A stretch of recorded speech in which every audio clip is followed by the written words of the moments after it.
Hello. Now, you do plan to have season 2 footage in your Jessica Jones season 2 trailer, right? Hello? Hello?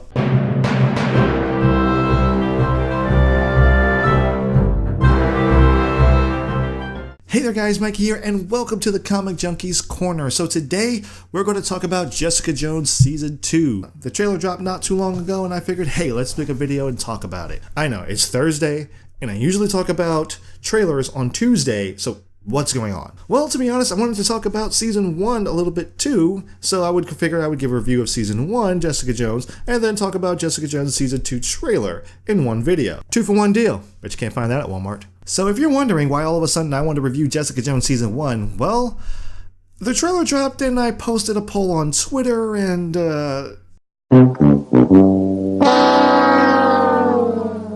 Guys, look, I love you guys, alright?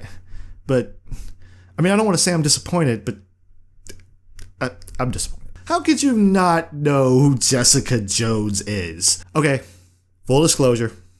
Before Jessica Jones Season 1, I only knew her really by name. I never read the comics or anything like that. I had seen her in certain comics, but had never really got into reading the comic. And I actually never even saw a trailer for Season 1. What actually drew me in was some of the artwork that I saw on Netflix for the show. And I was just intrigued. I was like, oh, private detective story. They haven't done this, so let's see what they do. And I'm always interested in seeing what people want to do with these comic book properties and actually put them in another genre as besides action. Yes, you do have action in this series, but it's not an action series. It's a drama, and it's a really good drama. This is arguably the best comic book TV show that has ever aired. Arguably. But you'll have your favorites, you'll have your Luke Cage, you'll have your Daredevil fans and everything like that. I, for one, am an Agents of S.H.I.E.L.D. fan. That's my favorite show. But I recognize when a show is better than Agents of S.H.I.E.L.D. And I was trying to figure out why a lot of people didn't really hear about it and not a lot of people were able to get into it. And for me, I was just kind of thinking like maybe it's just because the character Jessica Jones isn't really that likable very early on. She does some questionable stuff. I mean, she's not really mean. Yeah, she's mean. But if there's anything I learned from watching Arrow Season 1 is to just give it time. Let's see where they actually go with this. And trust me, when you find out why she kind of is the way that she is, you understand. You're just like, dang, you are fricked up. I mean, no judgment. If I were in your situation, I'd be pretty fricked up too. It'd be pretty fricked up if you weren't fricked up from this fricked up situation. I just feel like we'd all be fricked. Frick.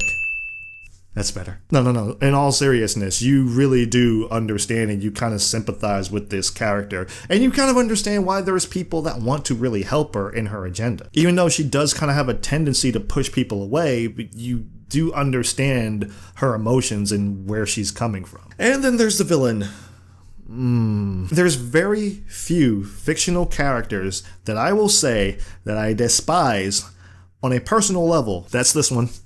Yep, that's this one. This is a slimy, creepy, just... If Jessica Jones were my friend and she told me what he did to her and said that she was going to kill him for it, told me this, in my mind, I would just kind of be like, no, don't do it. You're going to go to jail. I don't want to lose my friend to jail / prison or whatever. No. But what would most likely come out is, where do you want to hide the body? I'm serious. David Tennant, dude, good on you. Good on you. There are some really good performances in here. The only thing I will say about this show is it does tend to drag. There are very slow episodes at times, and it just probably could have been cut back 4 or 5 episodes. I will say that. But the story as a whole and the characters are still enough to keep you interested and invested. So if you haven't checked it out yet, please do. It's on Netflix. It's 22 episodes, maybe. It came out in 2015, so I'm just kind of going off of memory here. I've seen it twice so far, and like both times, I think it got better the second time around. If you notice something, I'm not spoiling anything. Why? Because I really would recommend that you watch this. There aren't many of these shows and movies that I recommend, and that's simply because I feel like if you're not a fan of comics, you may not be that invested in it. Like, there's nothing there to really pull you in. This I would probably say is something I would recommend to even someone who wasn't a comic fan. Like, I love Agents of S.H.I.E.L.D., but I don't think I could recommend that to somebody who's not a fan of comics. This one, I definitely do. Now onto the trailer, which has a lot of season 1 footage in it. I won't lie, I was a little disappointed about that. But it is kind of used in a semi-clever way because she is kind of giving some exposition as to what happens in season 1. So honestly, I kind of forgive it a little bit for that, but honestly, I was kind of hoping for more to see some stuff from season 2, the new season that's going to be coming out in not very long. It comes out March 8th. It's February 28th right now, so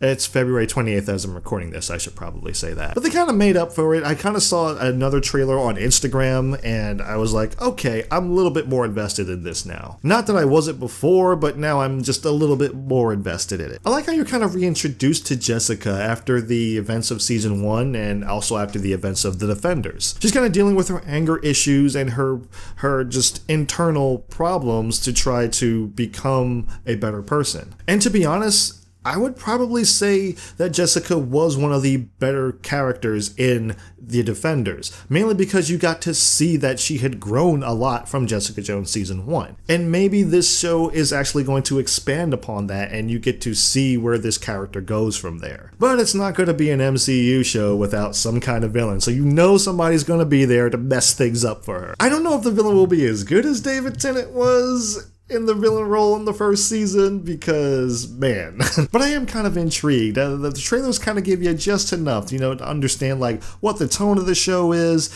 and give you little hints and little snippets of where we're going to go with this character. And also some potential turmoil that's probably going to happen. So I'm definitely pumped. I know where I'm going to be March 8th. Where will you be March 8th is the question. You have 7 days to catch up on Jessica Jones season 1 if you have not. Please do it. And until then, that's all I got. So who's excited for Jessica Jones season 2? If you are, post your hypeness down in the comments below. And if you aren't excited and you couldn't really get into the show or season 1, I'm interested to know why. So whatever those thoughts are, put them down in the comments below. Let's talk about it. Thank you guys for tuning into the Comic Junkies Corner on McBlam Entertainment, where we try to bring a little bit of enjoyment to your day every day. As always, thank you guys so much for watching, and I will see you in the next video.